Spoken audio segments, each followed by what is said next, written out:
Thanks a lot, and thanks for the presentation. I might go back and forth if that's okay.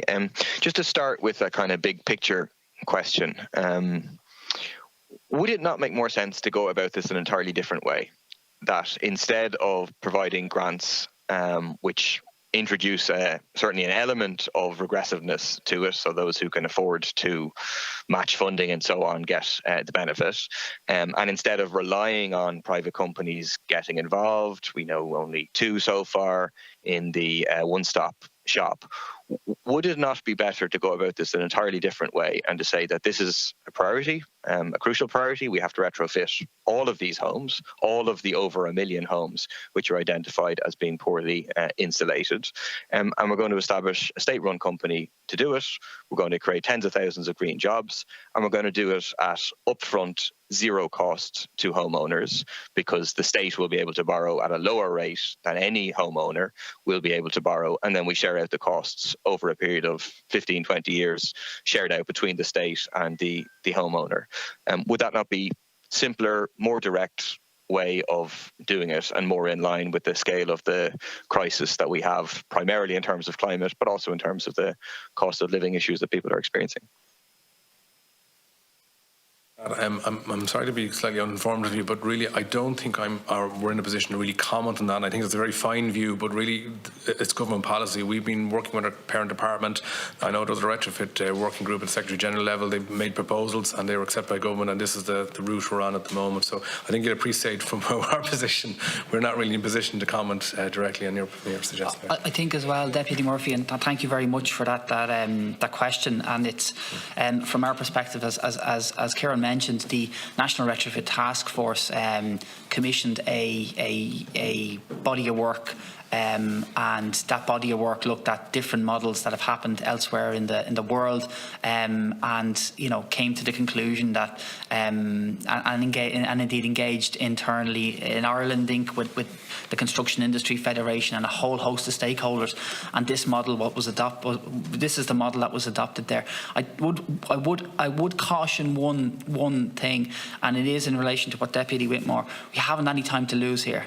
So stopping and thinking about what we could do, it's crucially important that this retrofit plan drives forward, and we believe we've ensured insofar as possible that this is the absolutely effective and efficient value, and a value for money perspective in terms of exchequer funding and carbon tax funding and that. But it's taken us probably 4 years to get ourselves into the space we are now, registering one-stop shops, very comprehensive scheme, the private sector on board, the funding available in the NDP.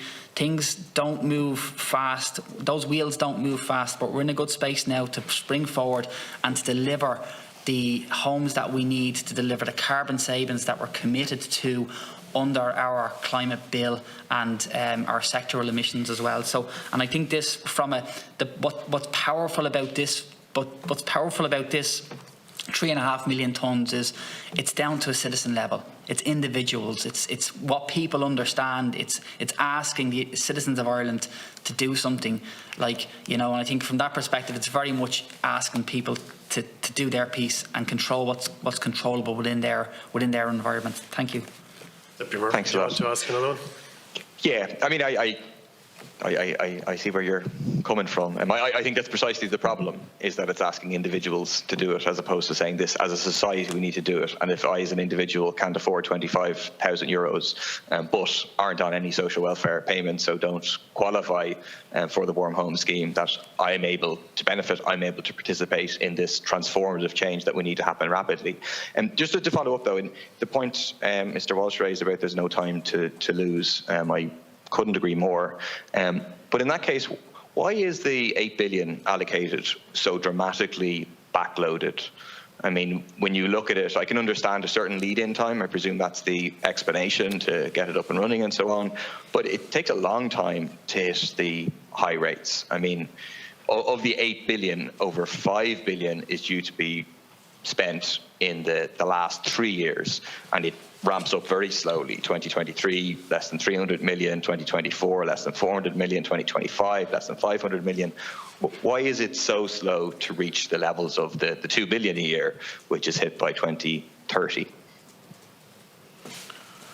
And thanks. That's a very good question. But really, and it kind of leans back into the point William made earlier in terms of the precursor to this was a report done by the National Retrofit Task Force, and we have significant work looking not just domestically and consulting domestically with a whole range of sectors, but looked internationally at a whole range of different examples of what might or might not work. And it's on that basis that you're building targets and measures that we think are achievable in terms of looking at the capacity of the supply chain, looking at the labour market availability, looking at, well, at the time, inflation and how that moves in, and the ability to kind of generate demand. So, that was the kind of the basis on which the targets are built up slowly, and experience has shown that where you kind of build them up, maybe slower, maybe too slow potentially, possibly, but in a way that they're sustainable and deliverable and give people time to actually build up, and you end up in a much more sustainable market.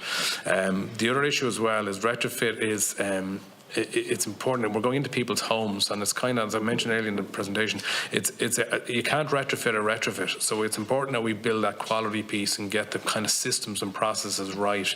Because one of the real things we don't want to do is go gangbusters at it and then find out you've done the wrong thing, or you're not doing it in the right way, or you end up with issues. So that's why there's some degree of caution to building up and getting it right from the first time, because we're building the building blocks up to 2030, and in reality we're building the blocks for beyond that as well, really aiming at 2050. Thanks a lot. If we just one final question, briefly, just in relation to, there's very little here for private renters. And in fact, for some private renters, this is going to mean they're going to get evicted, because the landlords will say, okay, I can take advantage of this. I get a scheme, great, get to upgrade the home. And then I get to say that that's a renovation. And on that basis, I can do what's known as a renoviction for people. And then presumably, even if the people get to stay, hike up the rents. Because they don't get the benefit of the reduced heating costs, so they'll presumably take it back in rent if they're going to even engage in it at all. Is there anything planned to give more here to benefit private rented accommodation? I mean, again, it seems to me a more simple way of going about it is to say, okay, by X date, 2030 or whatever, that's part of the standards to have private rented accommodation is that you have to meet the standards of a B or of B1 or higher or something like that. But is there anything more planned in terms of private renters? Thanks a lot. I might answer the first part of that and then lean into my colleague Brian O'Mahony. Just in terms of the private rental market, the scheme is open to non-commercial landlords in terms of rental to upgrade their properties. We haven't direct evidence of people being evicted on foot of doing a retrofit, and as we confirmed earlier on in the hearing, it is possible to do the significant level of retrofit without having somebody to move out. That doesn't mean it's not going to happen, but we do have other agencies, and the Residential Tenancies Board have kind of statutory powers in that regard. Just on the rental sector, I understand from the Housing for All plan, it is planned to introduce a minimum BER standard by 2025, and that of course will generate activity in this area. And I might ask maybe Brian if he wants to comment further on the rental sector and possibly the split incentive issue. Yeah, the Deputy is correct. Like the rental sector is a very difficult sector in which to address, because everybody talks about the split incentive. The landlord owns the property and gets the benefit of the capital acquisition or the capital improvement, but the homeowner bears the operational cost, right? But just on the decanting, we typically don't see that happening at large volume in our schemes to date. And I would recognise, okay, we want to scale the numbers through this decade, and that's because we need to build the supply chain with us, as my colleague just mentioned, right? But the state is looking at minimum energy performance requirements for rental properties and also for all properties. And this is a proposal that's contained in the Fit for 55 package that is being reviewed at the moment.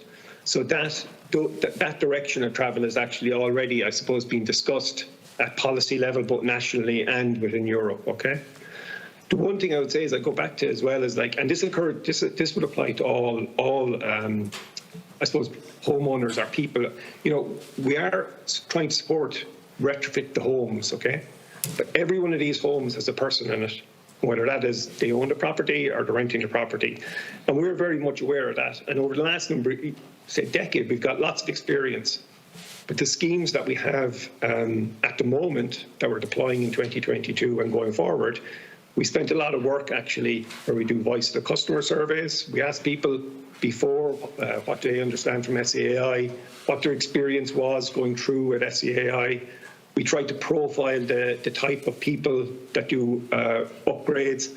Like traditionally people would have said, solar PV would be younger people, possibly in newer homes. And what we found actually, no, it's older people who are more concerned about their energy bills who've been installing solar PV, and then people are using it in homes that are actually already improved. They've come through one of our schemes, so we learn a lot like that. But last year, we carried out a number of focus groups, surveys, been into people's houses individually when retrofit works were happening, and homeowners agreed the government needs to do. Our homeowners agreed that they need to do something, but they believe government needs to help. And when we were developing the new schemes, both for on the better energy homes, the kind of shallower measures, the one-stop shop, and looking at the warmer home scheme, homeowners were saying to us is that it's too expensive. We need more support here. And that's where we came up with the recommended supports that are now in place, that are about half of the cost for deep retrofit, 80% for more shallower ones, and they're targeted, right? So we're trying to address the upfront cost, right, through those grants.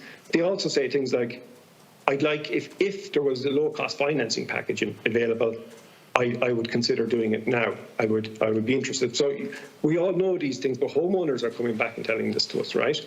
They also say things to us like, I'd be interested in the heat pump. So last year, the heat pump grant was €3,500, and we've nearly doubled it this year to 6,500. What they said was, I'd be interested in the heat pump, but it's too expensive.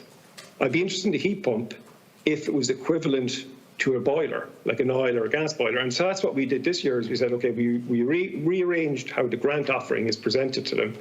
So they're left with the decision, if I upgrade my house, I want to put insulation in, I'm then left with a situation where the heat pump actually, if you leave it behind, it's kind of like you don't want to leave it behind because it's cost the same price as putting in a replacement oil or gas boiler. So we're trying to drive people in this direction or support them. They're coming back saying this to us. They also say to us is, we like the approach where a one-stop shop brings me from start to finish. And I'd like that approach if I have to do it in a stepped approach rather than doing it all in one go. I need to do my walls this year, I do my heating system next year, and they see the benefit of the one-stop shop. So I think what I'm trying to say is we've listened to what people are doing, both in our schemes and outside our schemes, and we've also tried to structure the schemes to build for the future. But I would go back to another point that my colleague Margie mentioned, is the heat study is another piece of work that was carried out. And it tells us that there are other ways in which we can help people reduce the carbon footprint of their home and also help the state as well, right? And that's why we don't foresee that the supports that we have today, that they're fixed for the next decade. We foresee that we're going to be introducing new technologies, ramping down other technologies and finding the solutions that meet homeowners' needs. So we're going to react into what the homeowner wants. And that's why the heat study is really important, because it raises these questions that challenges, I suppose, certain assumptions about heat pumps or solar PV or energy efficiency. And that's what we're going to try and do in the next year or so, is be focusing, testing, trying to learn on some of those things like the heat loss indicator. Thanks, Chair. Thank you, Mr. O'Malley. Thank you, Deputy Murphy. Mr. Walsh wants to come in. Just one final piece for the Deputy. Both at PAC a number of weeks ago and today I've heard from deputies in relation to this concern in relation to evictions and renoviction is a new phrase to me. But from an SDI perspective, we've obviously a social justice element to us, but also we need to protect our retrofit brand. So we will keep this on our radar, and we certainly can engage with the RTB to see what's happening there and to make sure that anything that we can introduce to avoid this, that we do, but also that we kind of incentivise the landlord market in an appropriate fashion. So thank you, Deputy.